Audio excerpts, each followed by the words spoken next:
Hey students, welcome back to MBA Simplified Easy Learning, your gateway to management knowledge by Dr. Vinki Sharma. Continuing with creativity, innovation and entrepreneurship, आज हम बात करेंगे unit 4 की, जिसका topic है from idea to opportunity and business planning. इस unit में हम समझेंगे कि एक सिंपल आइडिया कैसे एक बिजनेस अपॉर्चुनिटी बनता है और फिर उस अपॉर्चुनिटी को कैसे एक सक्सेसफुल बिजनेस वेंचर में कन्वर्ट किया जाता है। So to understand what is from idea to opportunity, you must know कि एंटरप्रेन्योरशिप का जो स्टार्टिंग पॉइंट होता है वो आइडिया होता है, लेकिन याद रखें कि हर आइडिया अपॉर्चुनिटी नहीं होता। आइडिया हमारा सिर्फ एक थॉट या फिर एक कॉन्सेप्ट होता है, जबकि जब हम अपॉर्चुनिटी की बात करते हैं वो एक विएबल, मार्केटेबल और प्रॉफिटेबल आइडिया होता है। Coming on to meaning of business idea का मतलब होता है कोई ऐसा कॉन्सेप्ट या थॉट जिससे कस्टमर की कोई नीड या प्रॉब्लम सॉल्व होती हो, राइट। फॉर एग्जाम्पल कोई ऑनलाइन फूड डिलीवरी हो गया, एड टेक प्लेटफॉर्म्स हो गए, सस्टेनेबल पैकेजिंग हो गई या इको फ्रेंडली पैकेजिंग हो गई, इनसे हमारी कस्टमर की कोई प्रॉब्लम सॉल्व हो रही है या कोई नीड सेटिस्फाई हो रही है, तो उसको हम एक बिजनेस आइडिया कहते हैं। What are the various sources of idea generation? Business ideas हमारे अलग अलग सोर्सेज से आ सकते हैं, जैसे कि पर्सनल एक्सपीरियंस हो सकते हैं, हमारे कोई मार्केट का गैप हो सकता है, कस्टमर कंप्लेंट्स या प्रॉब्लम्स हो सकती हैं, टेक्नोलॉजिकल चेंजेस हो सकते हैं, government policies, competitor analysis, right. ये इन सब जगहों से हमको आइडिया जनरेशन हो सकता है। Also remember that it is a very important exam question. So you should elaborate all these points while answering in the exam.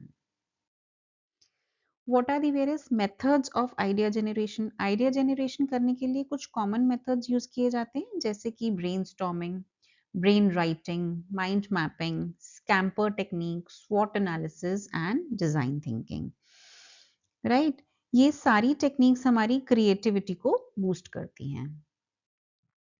Then is identification of business idea. Identification का मतलब होता है best idea को select करना, और selection के लिए certain criterias होते हैं, जैसे कि मार्केट की डिमांड कैसी है, उस आइडिया की फीजिबिलिटी कितनी है, कितना हमको प्रॉफिटेबिलिटी उससे मिलेगी और उसमें रिस्क लेवल कितना है।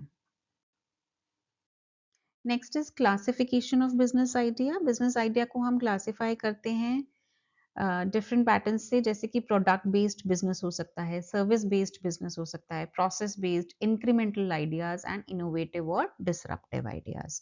ये सारे डिफरेंट क्लासिफिकेशंस हैं हमारे बिजनेस आइडियाज के। इंडिविजुअल क्रिएटिविटी का क्या मतलब है? इंडिविजुअल क्रिएटिविटी का मतलब होता है एक पर्सन की एबिलिटी टू जनरेट न्यू और यूजफुल आइडियाज, राइट। क्रिएटिविटी हमारी डिपेंड करती है नॉलेज, इमेजिनेशन, मोटिवेशन और रिस्क टेकिंग एटीट्यूड के ऊपर। So from idea to business opportunity की जब हम बात करते हैं, तो हम कहते हैं कि आइडिया हमारा अपॉर्चुनिटी तब बनता है जब मार्केट में हमारे को कोई रियल नीड हो, कस्टमर पे करने के लिए रेडी हो, कॉम्पिटिटिव एडवांटेज पॉसिबल हो और रिक्वायर्ड रिसोर्सेज भी अवेलेबल हो उस बिजनेस को करने के लिए। सो अपॉर्चुनिटी को कैसे रिकग्नाइज करें? What is the process of recognising the opportunity? Again it is a systematic process, जिसमें पहले आइडिया जनरेशन होता है, फिर मार्केट रिसर्च होती है, उसके बाद feasibility analysis, business model development and then finally venture launch हो जाता है। प्रोसेस क्या होता है न्यू वेंचर क्रिएशन का? न्यू वेंचर क्रिएशन के स्टेप्स होते हैं, जैसे कि अपॉर्चुनिटी आइडेंटिफिकेशन। सबसे पहले हम अपॉर्चुनिटी को आइडेंटिफाई करते हैं, then we look at resource mobilisation, कितने रिसोर्सेज अवेलेबल हैं, कहाँ से अवेलेबल हैं।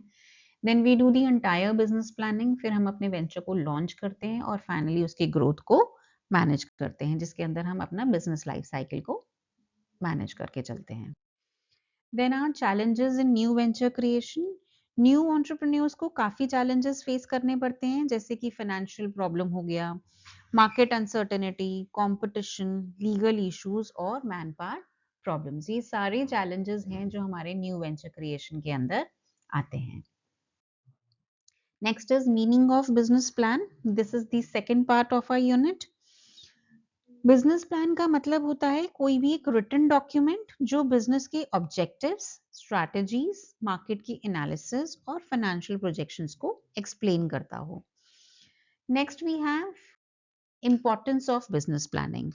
बिजनेस प्लानिंग इम्पॉर्टेंट है क्योंकि ये हमें हमारा जो रिस्क है उसको कम करती है, इन्वेस्टर्स को अट्रैक्ट करती है, ऑपरेशंस को गाइड करती है और फाइनली हमारी परफॉर्मेंस को मेजर करने में भी हेल्प करता है।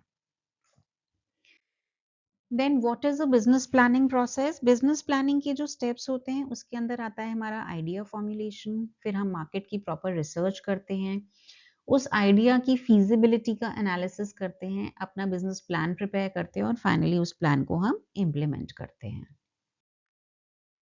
What are the various elements of business planning? Business planning के इंपॉर्टेंट एलिमेंट्स होते हैं जैसे कि हमें पहले एग्जीक्यूटिव समरी बनानी होती है, फिर हम पूरा डिस्क्रिप्शन देते हैं अपने उस बिजनेस प्लान का, उसके अंदर हम मार्केट एनालिसिस दिखाते हैं कि हमारा जो बिजनेस प्लान है वो कहाँ पे लाई करता है, उसके ऑपरेशंस कैसे होंगे, उसका फाइनेंसेस कहाँ से जनरेट होंगे और फिर फाइनली उस बिजनेस का रिस्क एनालिसिस दिखाया जाता है।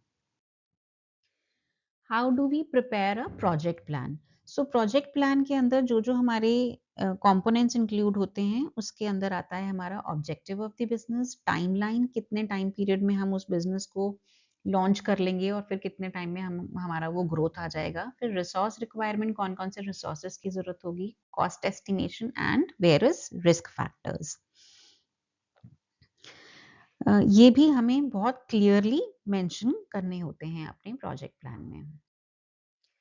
Components of an ideal business plan, एक आइडियल बिजनेस प्लान के जो मेजर कंपोनेंट्स होते हैं उसके अंदर आता है हमारा market plan, financial plan, operational plan and feasibility analysis. ये चारों बहुत इंपॉर्टेंट एस्पेक्ट्स हैं जो कि हमारे आइडियल बिजनेस प्लान में इंक्लूड होने चाहिए।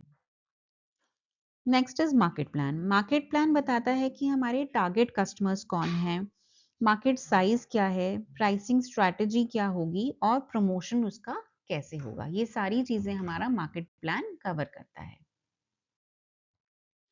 फाइनेंशियल प्लान की जब हम बात करते हैं तो इसके अंदर आता है हमारा कैपिटल रिक्वायरमेंट, कितना इन्वेस्टमेंट हमें करना है, क्या क्या कॉस्ट्स होंगे, रेवेन्यू कितना हमारा प्रोजेक्टेड है, ब्रेक इवन एनालिसिस करते हैं जिसमें हम बताते हैं कि हम कब हम नो प्रॉफिट नो लॉस वाली सिचुएशन में पहुंचेंगे और हमारा प्रॉफिटेबिलिटी फोरकास्ट भी हम इसके अंदर मेंशन करते हैं। ऑपरेशनल प्लान में हम दिखाते हैं कि हमारा जो प्रोडक्शन प्रोसेस है वो क्या होगा, कौन सी टेक्नोलॉजी हम यूज करेंगे, लोकेशन क्या होगी, क्या उसका लेआउट होगा और हमारा सप्लाई चेन मैनेजमेंट कैसे बनेगा। Then we come to the third part of this unit, which talks about feasibility analysis. Feasibility analysis हमारे को इसका मतलब होता है कि ये चेक करना कि बिजनेस आइडिया प्रैक्टिकली पॉसिबल और फाइनेंशियली वाइबल है या नहीं है। सो ये दो चीजों के ऊपर फोकस करता है, प्रैक्टिकलिटी और वाइबिलिटी के ऊपर, राइट। नीड क्यों होती है, क्या जरूरत है फीजिबिलिटी एनालिसिस करने की? फीजिबिलिटी एनालिसिस हमारे फेलियर के चांसेस को कम करता है और हमारे कॉस्ट, रिटर्न्स और मार्केट एक्सेप्टेबिलिटी को भी असेस करता है। इसलिए फीजिबिलिटी एनालिसिस करना बहुत इंपॉर्टेंट है।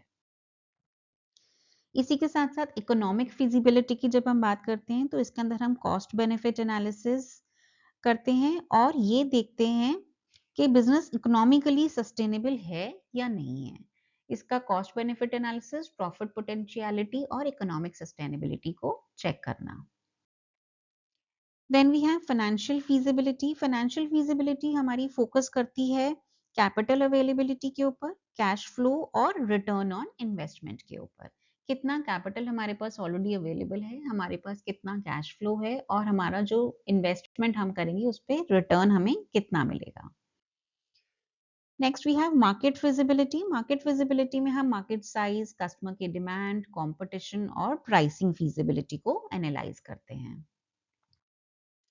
टेक्नोलॉजिकल फीजिबिलिटी में हम चेक करते हैं कि हमारी रिक्वायर्ड टेक्नोलॉजी और टेक्निकल स्किल्स दोनों अवेलेबल हैं या नहीं है और उसी से ही हमारा प्रोडक्शन एफिशिएंसी भी निकल के आता है।